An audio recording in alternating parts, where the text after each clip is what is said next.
Jeremy Corbyn fired off a series of hard-hitting failures in the NHS, accusing Theresa May of recklessly putting the NHS at risk. The Labour leader told the House of Commons that the failure to meet waiting time targets was endangering lives. At the last PMQs ahead of the Christmas recess, the Labour leader used all 5 of his questions to hit out at the government's record on the health service. The Labour leader began his passionate performance by asking Theresa May a simple question: has the NHS got the resources it needs this winter to deal with this crisis? But the Prime Minister gave only a very weak response, saying, "The health service has prepared more extensively for this winter than ever before."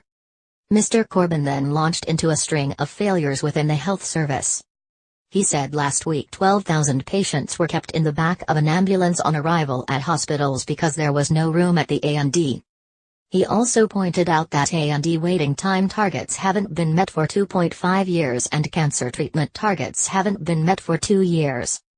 Our A&E departments are bursting at the seams because the government failed to guarantee that people can get a GP appointment when they need one, he said. These delays risk lives, Corbyn insisted. And he asked the PM whether the NHS had the funding it needed. A confident Prime Minister hit back, saying the honourable gentleman knows full well NHS funding is at record levels.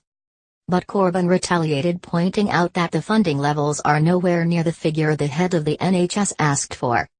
He said, "Sir Simon Stevens did say the NHS needs £4 billion next year just to stand still, and the reality is the government has given Mr. Stevens less than half than what he asked for."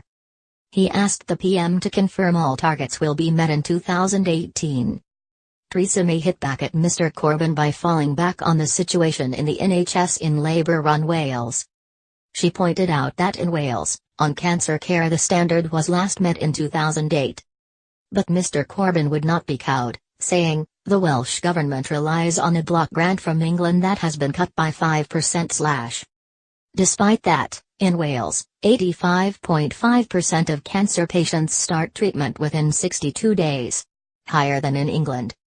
May says Corbyn knows NHS funding is at record levels, adding that time and again the honourable gentleman comes to the House and complains about what's happening in the health service.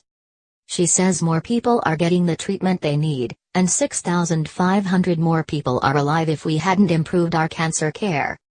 Corbyn said, "The Prime Minister today has shown how out of touch she is. The truth is our NHS is being recklessly put at risk by her government.